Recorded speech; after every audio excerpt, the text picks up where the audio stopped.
Newton o ley de inercia nos dice que un cuerpo permanece en estado de reposo o uniformemente rectilíneo, a menos que otra fuerza externa lo obligue a modificarse. Por ejemplo,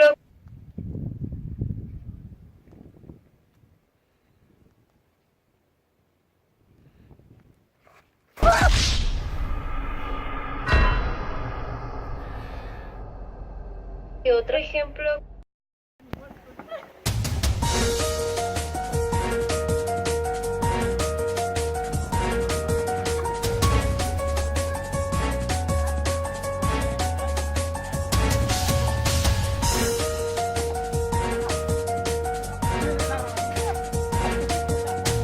y otro ejemplo.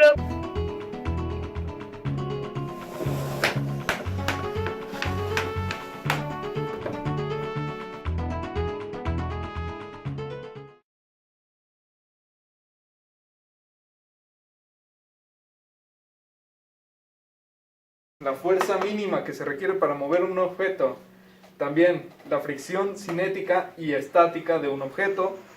Los datos que se nos proporcionan son la masa. Tenemos dos masas, una de un objeto X, que sería este, y la segunda masa, que sería nuestro compañero dibujo. Por lo tanto, debemos sacar la sumatoria de las dos masas, que serían 80 kilogramos. Necesitamos el peso de la masa, por lo cual deberemos multiplicar 80 kilogramos por 9.81 metros sobre segundo al cuadrado, lo cual nos quedará en kilogramos por metro sobre segundo al cuadrado y se traduce a newton.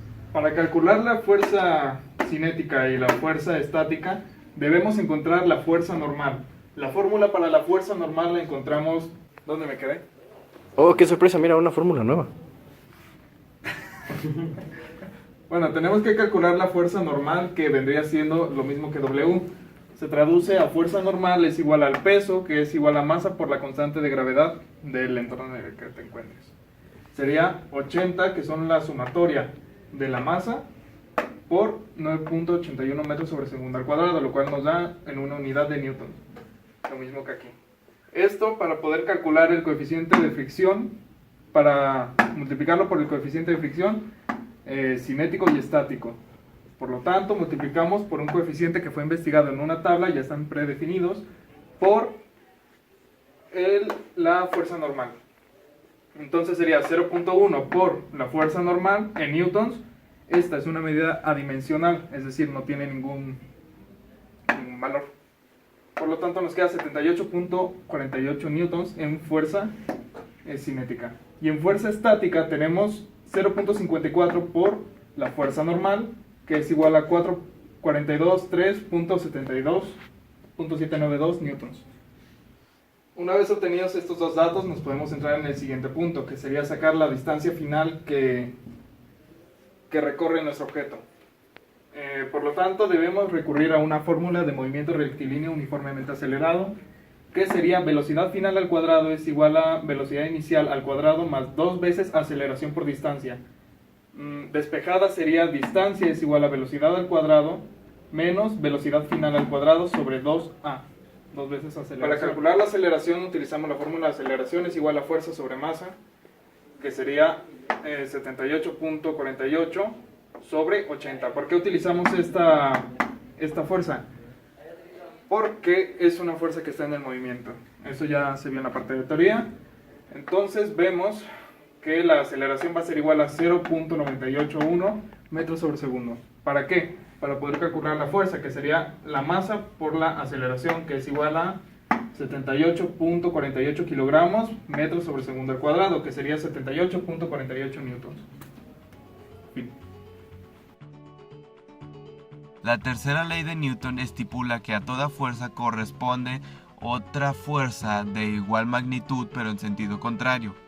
Esto suele ser llamado acción-reacción.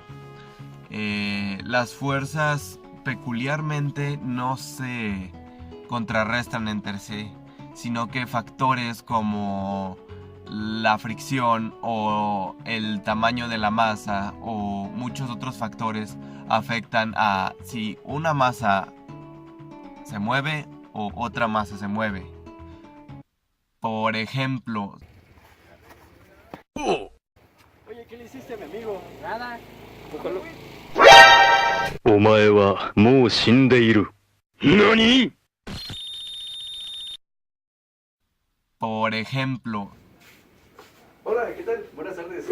Soy el practicante de medicina. Ah, mira, justamente estamos con un paciente, Osmar. Hola, Osmar. Mucho gusto. Vengo de la universidad de medicina. Ajá. Justamente le estamos revisando los reflejos que tiene.